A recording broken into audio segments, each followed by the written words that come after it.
After Friday's rejection, we were expecting Tesla to continue to pull back, most likely down into this $200 to $190 institutional and smart money level. But since then, we have actually bounced significantly from 210 all the way up 8% to about 227. In this video, we're going to talk about market structure. We're going to go over why I do think there's a chance that Tesla can push right up to 280, maybe even 300 within the next couple of weeks, as long as one thing, one trigger happens. And we're going to talk about that in the video. So make sure you're paying attention. We're going to start with the daily chart, and we're going to remove all of these drawings. For anybody who's new to the channel, or if you haven't watched in the past week or so, I want to go through and rebuild this out together very briefly.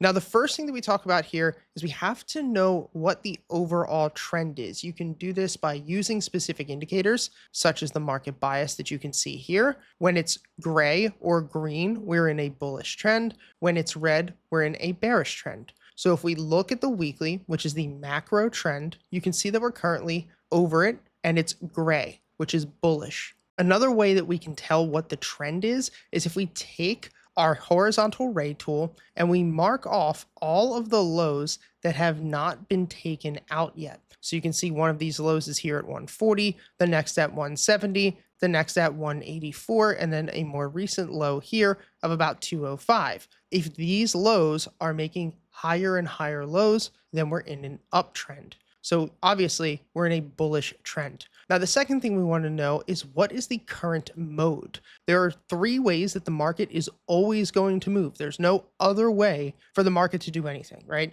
We're either going to have what's called an impulse or an expansion. This is when the market breaks from a level of compression and makes a massive rally. The second is going to be called a compression.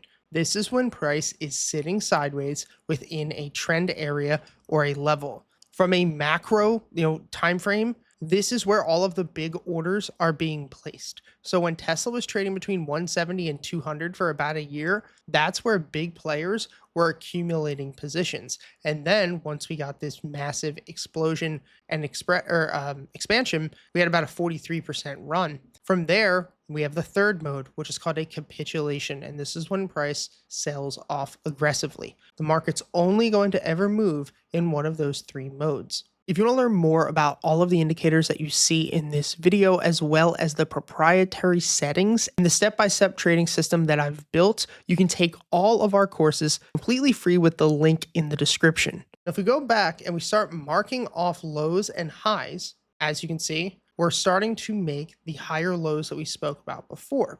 But when we start marking off our recent highs that have not been taken out, you're going to notice that they're making lower highs. In a normal uptrend, we'll make higher lows and higher highs. This, however, shows that we are in a compression mode macro, because if we were to take all of these resistance levels and draw them out, you're going to see that this level here is showing that there's not enough pressure to push through these resistance levels and sweep liquidity. Last week, it looked like that was going to occur when price was pushing up over this level and even took out $230. If we draw trendline support, you're going to see that if we were to break that 210 level, this would pull us back down to 200 and 190. Now, the way that we got that smart money level you saw in the beginning is by looking at most recent swing low and most recent swing high. If we take a Fibonacci retracement level, you're going to notice that the areas that we want to watch is called the golden pocket.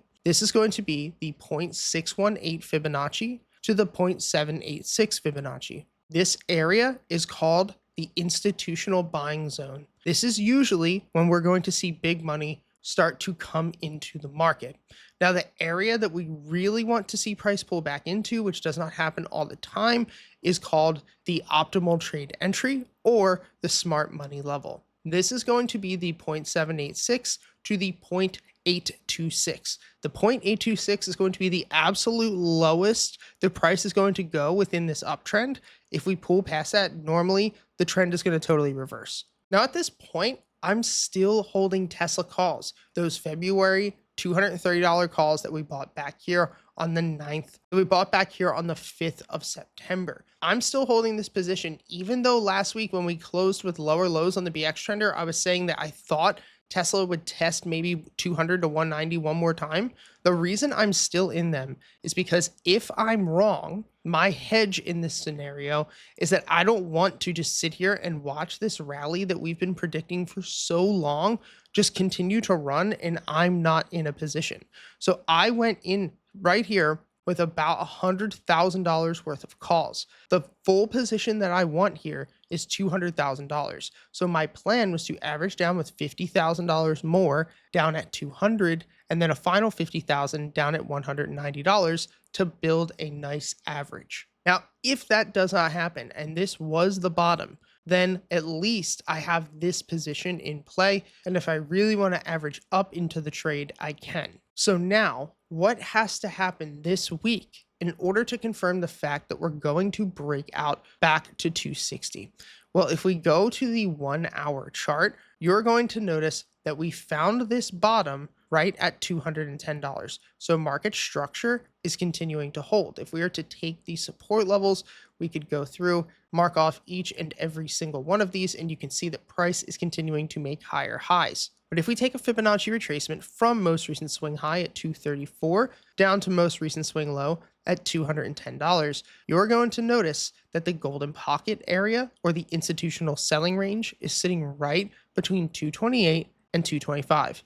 I posted on Twitter this morning saying that the top I was expecting today was between 225 up to 230, and that if we want to confirm the major macro trend shift, the push back to 260, 280, 300 into the AI robotaxi event like we've been expecting, this is the level that we have to take out. So tomorrow, if we see price push up into 230, we get good CPI data. What we need to see is buyers continue to step in and break through this resistance. If we break through this resistance and we can take 230 out, we come back to test. This is what's called a break of structure. If the break of structure occurs, then we have confirmed that the trend is going to reverse. And if we close Friday with a higher high, just like this, on the weekly BX trender, we will confirm this as a bottom and we should see Tesla back up at 280 within the next 2 to 3 months.